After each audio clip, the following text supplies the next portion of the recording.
Hello, my name is Cherie, Yanek, Churchill, Librarian. Today we are reading Be the Change, a grandfather Gandhi story. And this is written by Arun Gandhi and Bethany Hegedus, and it's illustrated by Evan Turk. And yes, Arun Gandhi is Gandhi's grandson.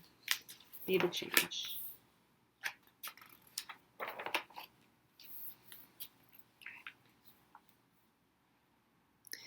The world knows him as the Mahatma, great soul. To me, he is grandfather. Life at the Sevagram ashram, grandfather's service village, revolved around the sun. Before daybreak, we left our beds. All 350 followers gathered for the morning prayer meeting. Peace descended on us like the rays of the sun. All religions were welcome. The purpose of ashram life was to live simply and non-violently. Sounds good. Each day was filled, from sunrise to sunset, with service. The ashram worked as one, washing clothes, planting vegetables, picking fruit, spinning yarn. Anything that needed doing was done for the good of all. Grandfather had dubbed our work Experiments in Truth.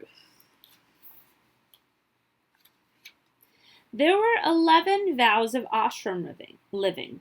The one I found the hardest was the vow not to waste.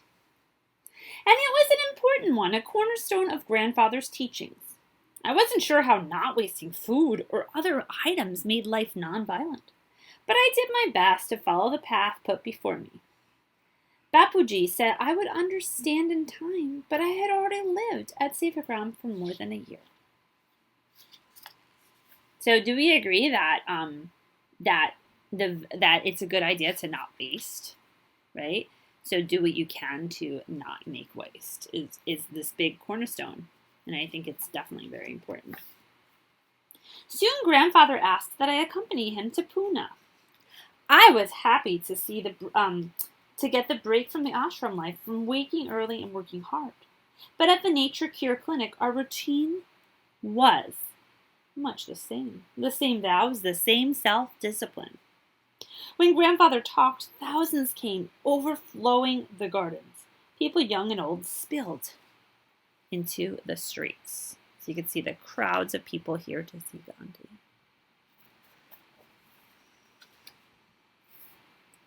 I stood with them and listened as he spoke about Satyagraha, passive nonviolence.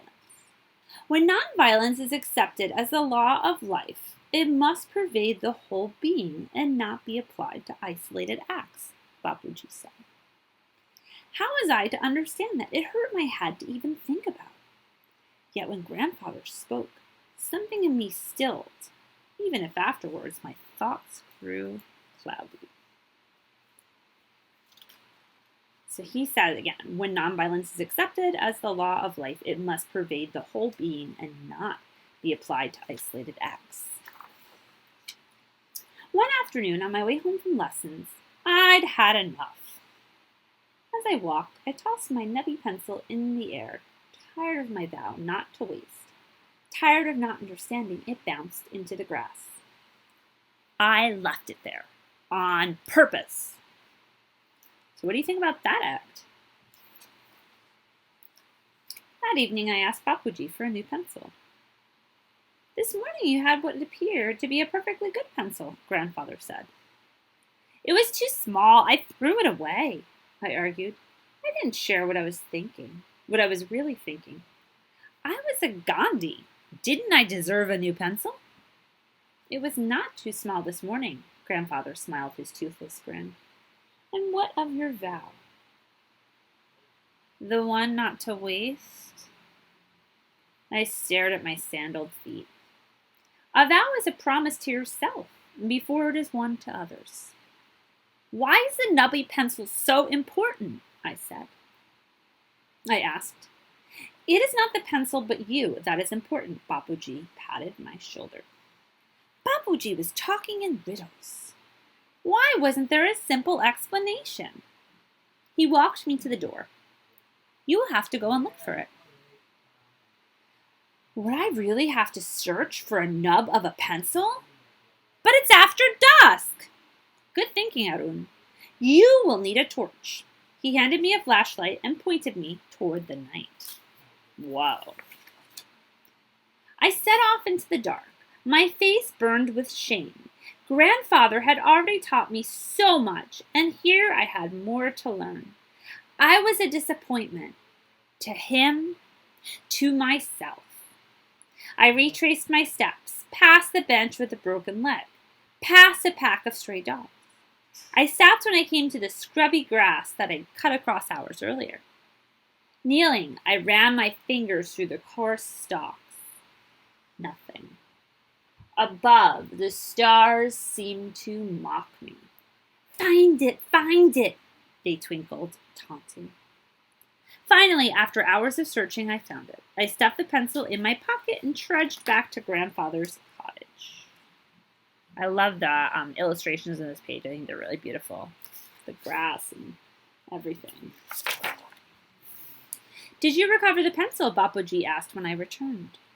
I had, but I still hadn't discovered what waste and nonviolence had to do with each other, or what they had to do with me. That night I wrestled with my thoughts. How could throwing away a pencil hurt anyone? It made no sense. Why couldn't I understand? We returned to Sevagram. There, Grandfather set out to teach me the deeper meaning of the rule not to waste, just as monsoon season had come. The skies erupted.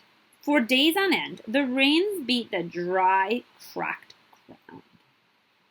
The earth became messy and muddy as I struggled with how waste and violence were connected. So think about it to yourself. Maybe you have some ideas. Grandfather sat with me for an hour a day, as busy as he was. Waste is a violent action. When resources are low, people hoard. Those who are forced to do without may eventually strike out. Fighting occurs, he said. Do you want any of that? Did you want any of that when you threw away your pencil?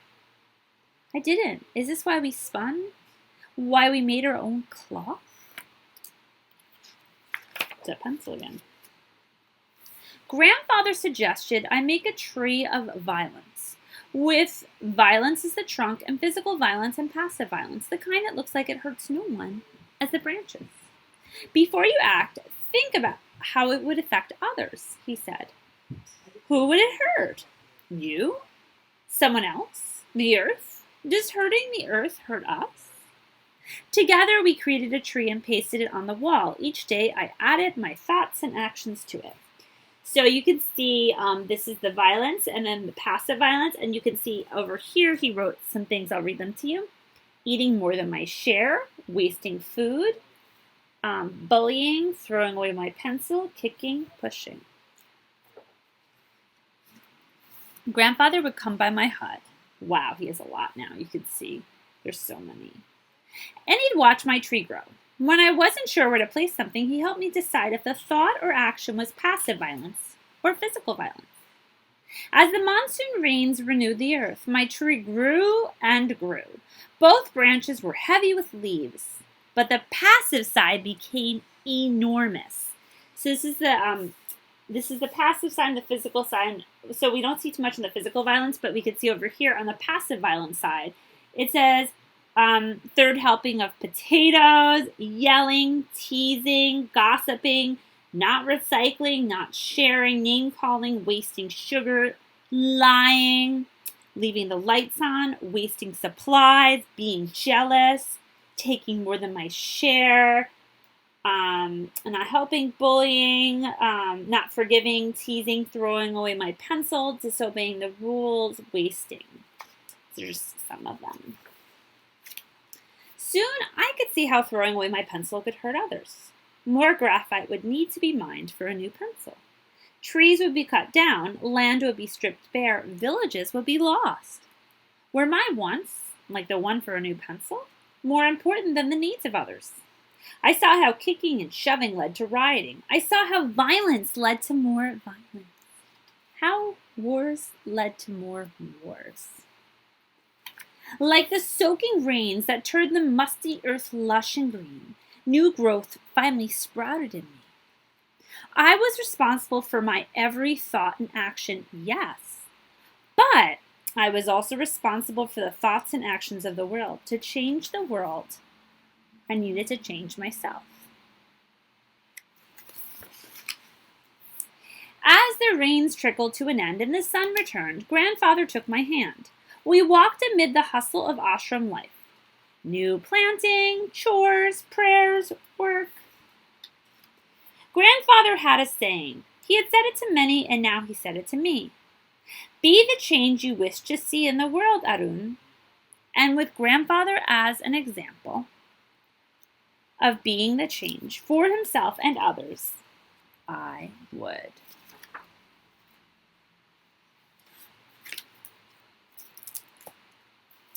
So again, this is Be the Change, a Grandfather Gandhi story. I hope you enjoyed this really inspirational book about the interconnectedness and of living truly peacefully. Thank you so much for listening, and keep on reading.